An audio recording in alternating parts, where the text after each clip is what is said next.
বিএনপির মধ্যে কোনো হানাহানি মারামারি কারাগারি দেখি নেই। ঠিক আছে, আমরা দলকে ভালোবাসি, জিয়ার সৈনিক, জিয়াউর রহমান আদর্শমান আমরা সৈনিক, এতটুকু চাই আমরা। বিএমপি কি করে গেছে এটাও মানুষ দেখছে, আপনি কি করছে সেটাও মানুষ দেখছে। আমার মতো জামাত চুরির একবারও চান্স পায়নি, জামাত চুরি চান্স পাওয়াটা একবার, তারা কি করে এটাও দেখা একবার বলছে। আপনি যেহেতু তাদের কথা বললেন, তারা কি দুর্নীতিবাজ বা চাঁদাবাজ না? জি না, জি না।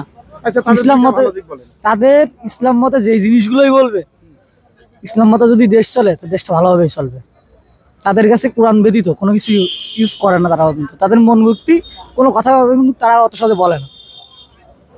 দেখছেন আপনি কোনো জায়গায় কোনো প্রমাণ দিতে পারবেন যে তাদের মন মুক্তি বা মন গড়া কোনো কথা করে দিচ্ছে? তারা কিন্তু যেটাই বলে কিন্তু সেটা কোরআনের ভিতর থেকেই বলে। আসসালামু আলাইকুম ভাই, কেমন আছেন? ওয়ালাইকুম আসসালাম ভাই। সামনে কোন দল ক্ষমতায় আসলে বাংলাদেশের মানুষ একটি দুর্নীতি ও চাঁদামুক্ত দেশ পাবে? ইনশাআল্লাহ বিএনপি ক্ষমতাতে আসলে চাঁদাবাজ ও দুর্নীতি মুক্ত হবে। আচ্ছা, বিএনপি যেহেতু আপনি বলতেছেন, বিএনপির দুইটা ভালো দিক বলেন। বিএনপি ভালো এজন্য আসলে বিগত 16 বছর আগে বিএনপি যখন ক্ষমতা ছিল তখন 18 টাকা চালের কেজি, আর বর্তমান আওয়ামী লীগ সরকারের আমলে আমরা 80 টাকা পর্যন্ত চালের কেজি খেয়েছি, এবং পেঁয়াজ ছিল আপনার 12 থেকে 14 টাকা। আওয়ামী লীগের আমলে আমরা 300 টাকা পর্যন্ত পেঁয়াজের কেজি খাইছি, এবং বিএনপির আমলে তেলের কেজি আসলে 45 টাকা। আওয়ামী লীগের আমলে আমরা এটা 300 টাকা চালের কেজি তেলের কেজি খেয়েছি। এইভাবে মনে করেন সর্বদিকে সর্বক্ষেত্রে 1 টাকাটা আমরা 50 টাকা, 100 টাকাটা 400 টাকা পর্যন্ত খেয়েছি। এখন কি আমরা বিএনপিকে ভালো বলবো না আওয়ামী লীগকে ভালো বলবো? সেজন্য আমরা আগামীতে বিএনপিকে ক্ষমতা দেখতে চাই, আমাদের দ্রব্যমূল্য সম্পূর্ণ যাতে নিয়ন্ত্রণে থাকে এবং সুন্দর একটা পরিবেশ, চাঁদামুক্ত দুর্নীতি মুক্ত বাংলাদেশ চাই আমরা বিএনপিকে, সেজন্য আমরা ক্ষমতা দেখতে চাই। আচ্ছা, আপনি কোন দলকে বাংলাদেশের ক্ষমতা দেখতে চান? আমি সেম বিএমপি কে। কি কারণে এত বিএনপি কে পছন্দ করতেছেন? যেরকম আমার বাপ মা আমলে থেকে যা শুনছি, বিএনপি আগে অনেক সময় ছেলে কিছু অতিরিক্ত, বর্তমানে যে দেশের পরিস্থিতি, ব্যবসা বাণিজ্য করতে বহু সুবিধা অনেক সুবিধা হয়ে যেতেছে। বিএনপি আসলে দল, যে কোনো দল সরকার আসলে ব্যবসা বাণিজ্য সব দিক দিয়ে উন্নত হবে, এবং কি বিএনপি ক্ষমতা আসলে চাঁদাবাজ মুক্ত হবে, সোনার বাংলাদেশ হবে, সব দিক দিয়ে সুবিধা। আমি মনে করি সব দলই তো ক্ষমতার অংশীদার হইছে, সবাই তো সবার তো দেখা শেষ, সবাই তো কেউ তো আমাকে মাফ করে নাই। আমরা মানে ক্ষমতা যারাই থাকে, আমরা যে যে জিনিসপত্রের দাম বেশি এটা সেটা আমরা ভোগ করতে থাকি। কিন্তু এখন নতুন যারা ক্ষমতা আসে না, এরা একবার আসুক, একবার আসলে দেখা যাক এরা কি করে। আপনি কি ইসলামিক দল চাচ্ছেন?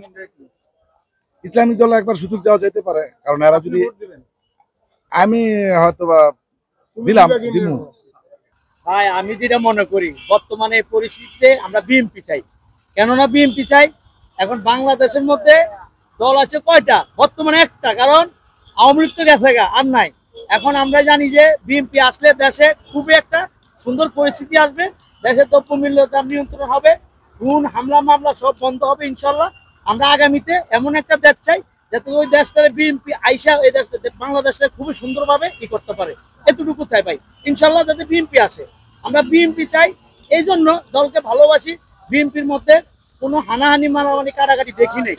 ঠিক আছে, আমরা দলকে ভালোবাসি, জিয়ার সৈনিক, জিয়াউর রহমান আদর্শমান আমরা সৈনিক, এতটুকু চাই আমরা। এই দেশটাকে আবার যেন নতুন করে সোনার বাংলাদেশ গড়তে পারি, এই বিএনপিকে ভোট দিয়ে সবাই জয়যুক্ত করুক, এটাই চাই। আর এমনই চাই যে নির্বাচনটা দ্রুত সামনে যত তাড়াতাড়ি দিতে পারে, কারণ একটা সরকার যখন বসবে গতিতে তখন দেশটা আরো সুন্দর পরিস্থিতি আসবে ইনশাল্লাহ। বিএনপিকে চাই আপনারা। কারণ মনে করেন যদি মনে করেন বিএনপি ক্ষমতা আসে, তাহলে মনে করেন ওই যে দেশের অবস্থা আরো বেশি মনে করেন ক্ষতি হবে। কি লেগে একটা দল যদি আহে, ঠিক আছে, তো ওই দলটাই খাইতে চেষ্টা করে, দেশের উন্নয়ন করতে চেষ্টা করে না, আগে নিজেকে পেট ভরে, এরপরে পাবলিকের চিন্তা ভাবনা করে। কারণ আমরা সবার কাছে শুনি, ঠিক আছে, জামাত যদি আহে তাহলে তো মনে করেন দেশ চলবো, ঠিক আছে, কিন্তু পুরাণে তো আর দেশ চলবো না। ওই জামাতের মনে করেন এরা নিয়ম করেন, যে এরকম নিয়ম করেন এরকম নিয়ম কারণে দেশ চলবো না, কেলে চলবো না, ঠিক আছে। বাইরের দেশে সহযোগিতা আইবো না, বাইরের দেশের তো কোনো ভালো সম্পর্ক থাকবো না দেশের লগে। এর লেগে মনে করেন একটা নতুন একটা ক্ষমতা চাই, ঠিক আছে, এরকম মানুষ আসুক যে দেশের জন্য উন্নয়ন করে, জনগণের নেগে যাতে কাজ করে, এরকম একটা আমরা মানুষ দেখতে চাই এই বাংলাদেশে। আমার মনে হয় দেশনায়ক জনাব তারেক রহমান যদি আসে, বিএনপি ক্ষমতায় আসলে অবশ্যই বাংলাদেশ চাঁদামুক্ত হবে, এবং অবশ্যই দেশ একটা রাইট ট্র্যাকে থাকবে, এবং অবশ্যই আমরা ইন্ডিয়ান বলয় থেকে মুক্ত চাই। আচ্ছা, আপনি কয়েকটা ভালো দিক বলেন যাতে মানুষ আপনার কথা শুনে বিএনপি করতে উদ্বুদ্ধ হয়। আসলে আমি ভালো দিক না, বিএনপি জনাব তারেক রহমান যে 31 দফা দিছে, এই 31 দফা অনুযায়ী যদি দেশটা চলে এবং জনাব তারেক রহমান যদি অবশ্যই দেশে আসে, অবশ্যই উনি এই জিনিসটাকে অ্যাপ্লাই করবে। অ্যাপ্লাই করার ফলে দেখা যায় রাষ্ট্র একটা সঠিক পথে আসবে। আর আমার ওই 31 দফাকেই সাপোর্ট রইল এবং ওই 31 দফাই আমাদের যে দেশের জন্য মূল দফা হিসেবে কাজ করবে। আর জনাব তারেক রহমান দেশের কান্ডারি হবে। চাঁদাবাজি দূর হবে ইনশাল্লাহ। অবশ্যই চাঁদাবাজি দূর হবে, এটা তো জনাব তারেক রহমান স্ট্রিক্টলি বলেই দিয়েছে যে কোনো চাঁদাবাজের স্থান বিএনপিতে হবে না। সামনে কোন দল ক্ষমতা আসলে বাংলাদেশের মানুষ একটি দুর্নীতি ও চাঁদা মুক্ত দেশ পাবে? এটা তো বাংলাদেশে বলা সম্ভব না, কারণ যারা যেই সময় ক্ষমতা আসতেছে তারা সেই সময় তার ভাবেই দুইটা পেটটা খাইতেছে। এখন আমি তো ছোট মানুষ, আমি সচক্ষে দেখি নাই, সবার কাছে শোনা কথা জানা কথা, সবাই কম বেশি করছে। এখন নতুন কেউ আসুক, আমরা নতুন মুখ দেখতে চাই। পুরাতনে অভ্যস্ত অনেক হয়েছে পুরাতন, আর নতুন কেউ আসুক, ক্ষমতা এটাই চাই। আমার তো মনে হয় আমরা আগে ভালো ছিলাম, আগে আওয়ামী লীগ সরকারের আমলে আমরা ভালো ছিলাম। জিনিসপত্রের দাম অনেক কম ছিল, যেখানে আমরা দেখলাম চাল রেখে গেলেন উনি, আমরা 55 টাকা চাল খেতাম, সেখানে সেই চাল আমি 65 টাকায় খাচ্ছি।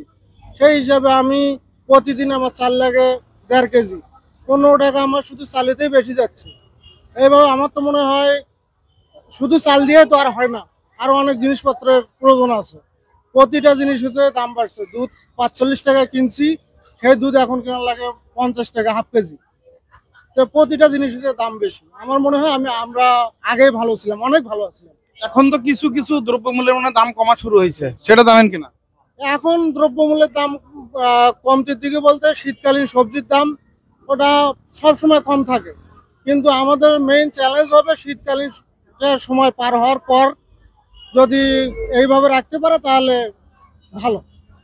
আপনি যদি ওদিকে যান, আমি যদি একটু কথা বলি যে হাসিনা যখন ক্ষমতা আসছিল তখন বলছিল সে 10 টাকা কেজি চাল খাওয়াবে, কিন্তু সে 55 টাকা রেখে গেল কেন? না, উনি যেটা বলছিল যে 10 টাকা কেজি চাল খাওয়াবে, হ্যাঁ 10 টাকা কেজি চাল মানুষকে খাওয়াচ্ছে, সেটা হলো বৎসরে 5 মাস অভাবের সময় 50 লক্ষ লোককে 10 টাকা কেজি হিসাবে চাল উনি খাওয়াইছেন, বা এখনো সেটা চলতেছে। আপনি কোন দলকে ভোট দিবেন? আমরা কোন দলে ভোট আমরা কাম করি বাদকে যে দল আমরা আসুক ভালো চালাবো রাষ্ট্র, আমরা হ্যারেই বুঝবো। আপনি কি আওয়ামী লীগ চাচ্ছেন না বিএনপি চাচ্ছেন না ইসলামিক দল? দল চাই না, যে যে ভালো চালাবো হ্যারেই দেবো আমরা বুঝ, যে আমার চালের দাম কমাই দিব, জিনিসপত্রের আচ্ছা, দাম। আপনি নির্বাচনের আগে কিভাবে বুঝবেন যে ওমকে ভালো চালাবে? হ্যাঁ, নির্বাচনের আগে তো বলতে পারবেন না, আপনার তো আগেই চিন্তা ভাবনা করতে হবে যে এই দলটা আসলে ভালো চালাবে, এটা চিন্তা ভাবনা করে তো আপনাকে ভোট দিয়ে পাশ করাতে হবে। কারণ এই চিন্তাটা তো আপনার আগেই করতে হবে। তাহলে আপনার মাথায় কোনটা আছে, যেটা কি ইসলামিক দল ভালো হবে না বিএনপি ভালো হবে? অনেক নতুন যে দল আয়োগ একটা ভালো এলে হ্যারেই আমরা বুঝবো।